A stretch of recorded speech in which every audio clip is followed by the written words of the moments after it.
الحمد للہ رب العالمین والعاقبۃ للمتقین والصلاة والسلام علی سید الانبیاء والمرسلین اما بعد فاعوذ باللہ من الشیطان الرجیم بسم اللہ الرحمن الرحیم وما ارسلناک الا رحمۃ للعالمین صدق اللہ العظیم وصدق رسولہ النبی الکریم الامین ان اللہ وملائکتہ یصلون علی النبی یا ایھا الذین آمنوا صلوا علیہ وسلموا تسلیما۔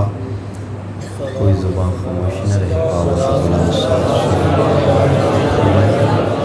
الصلاۃ والسلام علیک یا سیدی یا رسول اللہ وعلی آلک واصحابک یا سیدی یا حبیبی یا حبیب اللہ۔ الصلاۃ والسلام علیک یا سیدی یا رحمۃ للعالمین وعلی آلک واصحابک یا محبوب رب العالمین۔ الصلاۃ والسلام علیک یا سیدی یا نبی اللہ یا محبوب اللہ یا محمد رسول اللہ صلی اللہ علیہ وسلم۔ بے بسم اللہ اسم اللہ دا یہ بھی گہنا بارہ ہو، نال شفاعت سرور عالم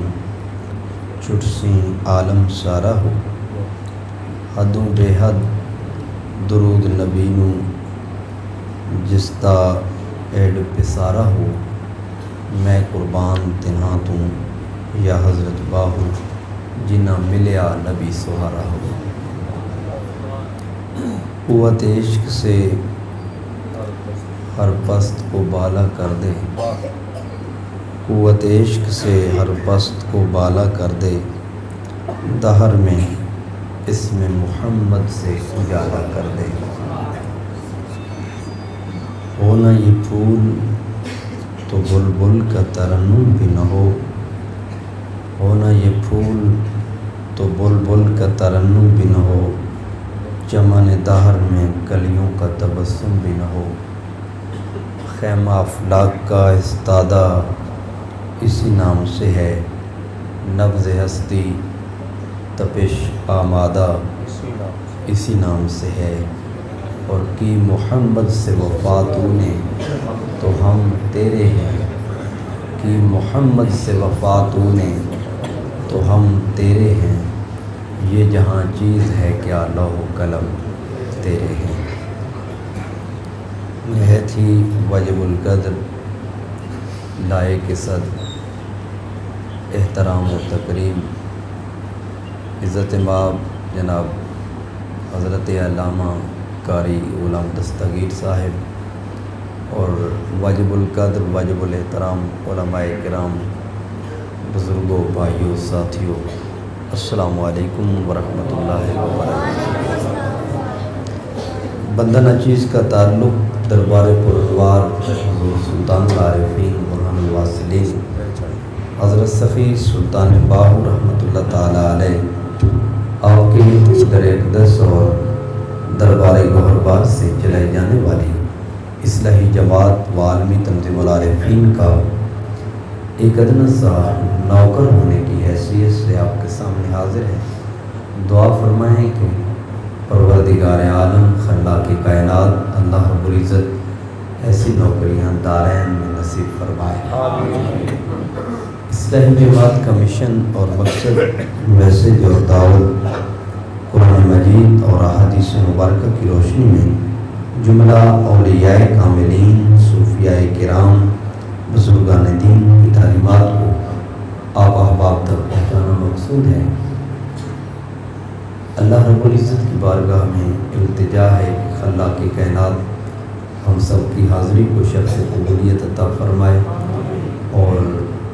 مل کر حضور نبی کریم رؤوف رحیم صلی اللہ علیہ وسلم کی غلامی کو اپنانے اور عملی جامہ پہنانے کی توفیق خاص عطا فرمائے۔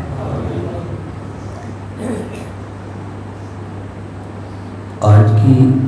اس نشست کے اندر دو اہم امور پر اختصار کے ساتھ دو بھی گزارشات عرض کر کے آپ احباب سے اجازت چاہوں گا۔ پہلا امر وہ یہ ہے کہ آقا دو عالم نور مجسم صلی اللہ علیہ وآلہ وسلم آپ کب سے جلوہ گر ہیں؟ آقا دو عالم صلی اللہ علیہ وآلہ وسلم کا ذکر خیر کب سے ہے؟ اور حضور علیہ السلام کی آمد، حضور علیہ السلام کی جلوہ گری، جلوہ نمائی، یہ کب سے اس کے تذکرے، اس کا ذکر خیر اور اس کے لیے اللہ رب العزت نے قرآن پاک میں اور اللہ رب العزت کے انبیاء علیہ السلام نے اپنے اپنے دور مبارک میں کس قدر اور کس انداز میں ذکر خیر کیا. کیونکہ ایک سوال بہت زیادہ گردش کرتا ہے جب بھی یہ ماہ مقدس ربیع الاول شریف اس کا چاند نظر آتا ہے تو اس پر ایک سوال کو پھیلا دیا جاتا ہے کہ کیا حضور کی آمد کا ذکر یا حضور کے میلاد کا ذکر یا حضور علیہ السلام کی ولادت باسعادت کا ذکر کیا قرآن سے یا سنت سے، صحابہ کرام علیہم الرضوان سے کیا اس کا کوئی ایویڈنس اور اس کا ثبوت اور اس کا حوالہ ملتا ہے؟ تو اس حوالے سے آج کی اس نشست میں جو اہم بات ہے وہ یہ ہے کہ آقا دو عالم صلی اللہ علیہ وآلہ وسلم کا جو ذکر خیر ہے اور حضور کی آمد کا ذکر خیر ہے، آقا علیہ السلام کی جلوہ نمائی اور جلوہ گری کا جو ذکر خیر ہے وہ فقط اس کائنات میں انسانیت کی تخلیق کے بعد سے نہیں بلکہ انسانیت کی تخلیق سے پہلے موجود ہے. ایک بات. دوسرا کہ وہ ذکر خیر ابھی زمین اور آسمان نہیں بنے تھے. عرش اعظم پہ اللہ نے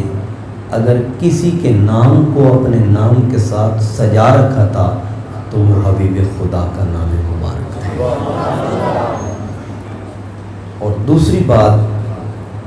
وہ جو بہت زیادہ اہم ہے، اس کی نسبت دوسری بات زیادہ اہمیت کی حامل ہے، اور وہ یہ ہے کہ آقا علیہ السلام کی جلوہ گری، جلوہ نمائی، آپ کے میلاد، آپ کی ولادت باسعادت، آپ کی خلقت مبارک اور آپ کی بعثت مبارک کے بنیادی مقاصد کیا ہیں. اگر آپ قرآن پاک میں اس بات کا جائزہ لینا چاہیں تو اللہ رب العزت نے کئی ایک مقامات کے اوپر اپنے حبیب، اپنے محبوب مکرم صلی اللہ علیہ وآلہ وسلم کی آمد اور حضور علیہ السلام کی جلوہ گری کا تذکرہ فرمایا. یہ آپ کے سامنے قرآن پاک سے سورہ آل عمران ہے اور پارہ نمبر اس کا 3 ہے اور اس کی آیت نمبر 81 ہے، جس میں اللہ رب العزت نے آقا علیہ السلام کی آمد کا ذکر کیا. آیت مبارکہ میں سیر حاصل گفتگو کی جا سکتی ہے اور ہو سکتی ہے مالک کی توفیق اس کی عنایت اور اس کے کرم سے اور اس کی عطا سے، لیکن آپ کے سامنے اختصار کے ساتھ صرف اس سے متعلق 2 چیزیں عرض کر کے دوسری جانب آنے کی کوشش کریں گے. یہ اللہ رب العزت نے جو اس آیت مبارکہ جو آپ کے سامنے پیش کرنا مقصود ہے، اس میں اللہ رب العزت نے ارشاد فرمایا وَإِذْ أَخَذَ اللَّهُ مِيثَاقَ النَّبِيِّينَ لَمَا آتَيْتُكُم مِّن كِتَابٍ وَحِكْمَةٍ ثُمَّ جَاءَكُم رَّسُولٌ مُّصَدِّقٌ لِّمَا مَعَكُمْ لَتُؤْمِنُنَّ بِهِ وَلَتَنصُرُنَّهُ. صرف اسی حصے میں آپ تھوڑا سا غور فرمائیں تو اللہ رب العزت ارشاد فرماتے ہیں وَإِذْ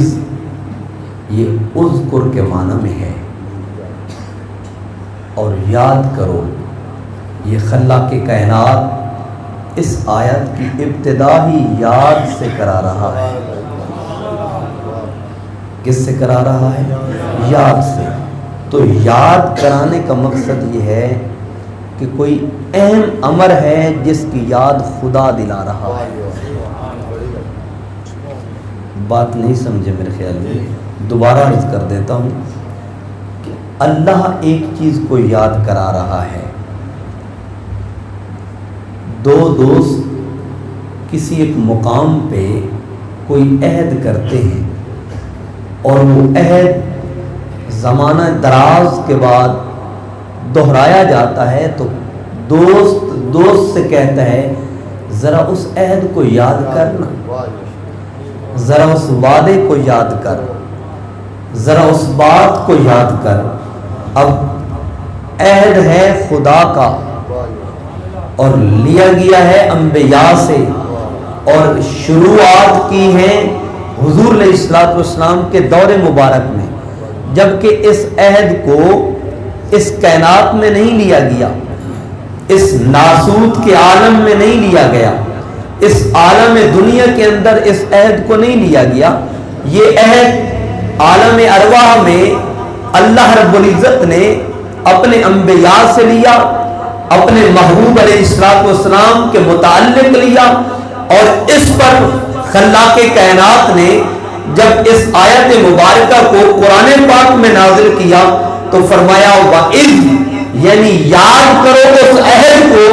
جو اللہ نے اپنے نبیوں سے لیا۔ اس سے واضح ہوتا ہے کہ بات کوئی عہد ہے، اور بات کس کی ہے؟ محبوب خدا کی ہے، امام الانبیاء کی ہے، حضور رسالت مآب صلی اللہ علیہ وآلہ وسلم کی ذات اقدس کی ہے۔ فرمایا یاد کرو اخذ اللہ میثاق النبیین، اللہ نے عہد لیا انبیاء علیہم السلام سے۔ اب یہاں پر بہت ساری چیزیں جن کے اوپر بے شمار نکات عرض کیے جا سکتے ہیں، لیکن اس میں ایک چیز آپ کے سامنے عرض کرنا چاہتا ہوں۔ عہد لے رہا ہے خدا، اور لیا جا رہا ہے انبیاء علیہ السلام سے، اور لیا کن کے بارے میں جا رہا ہے؟ وہ آقا دو عالم نور مجسم صلی اللہ علیہ وآلہ وسلم، آپ کی ذات گرامی اور آپ کی ذات اقدس کے حوالے سے۔ اب قرآن میں آپ گہرائی سے جب جا کے دیکھتے ہیں، اور قرآن پاک کا عمیق نظری سے،